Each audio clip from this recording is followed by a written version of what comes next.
a new Office of Civil Rights and Public Trust.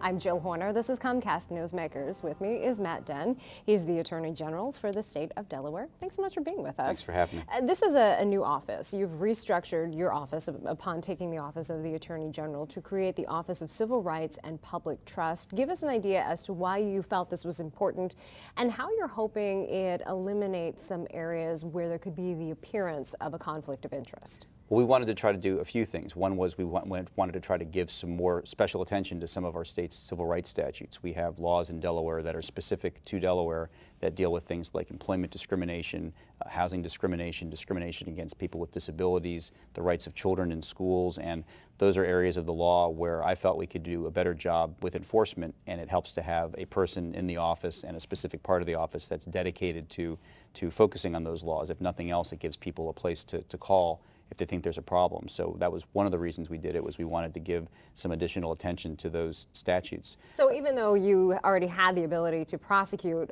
with these statutes, you wanted to have a specific place, a specific office that was focused solely on them? Correct. It's a way for us to sort of highlight an area where we think that there ought to be more enforcement done. A second area is that there are positions of public trust in the state where we have a lot of state agencies that monitor them. We have a state auditor's office that monitors how people use public money, a public integrity commission that monitors the integrity of public elected officials, an elections commission that monitors election behavior, and there hasn't been a lot of activity in the past and coordination between the Attorney General's office and those offices, and we wanted to try to do a better job on that front as well. So this new office will be responsible for working with those offices when issues involving people in places of public trust need to be investigated. This is the office that will do that. And finally, we have some situations in our office, which is what you were, I think, alluding to, where we work with people on a daily basis who we then later sometimes have to investigate. So, for example, we do a lot of work with the Child Protection Department, where we help them decide if children should be removed from a home, if they're in a dangerous situation.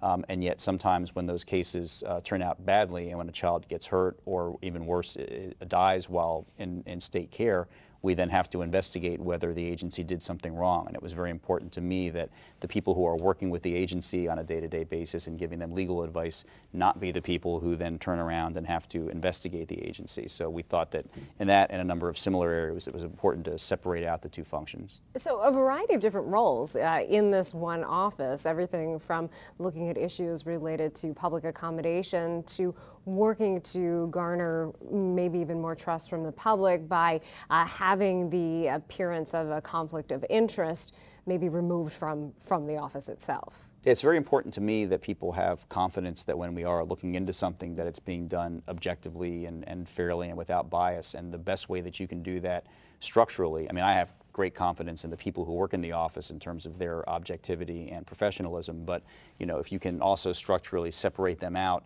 so that there's not even the appearance of something not being objective, even better. And for the attorneys who are actually working with these agencies, it's actually something they prefer as well. If you're an attorney, it's an almost impossible situation to be giving trusted legal advice to the agency that is your client one day, and then the very next day turn around and knock on the door and tell them that you're there to investigate them. So it also allows the attorneys to do what they really want to do, which is to do their jobs in a very clear-cut way. And just a few seconds left, but will you also work with organizations like the Delaware Human Rights Commission, for example? We will, and we'll be looking to those organizations to report things to us and also coordinating efforts with them. Thanks so much for being with us. Thank you. We've been talking with Attorney General Matt Denn. I'm Jill Horner.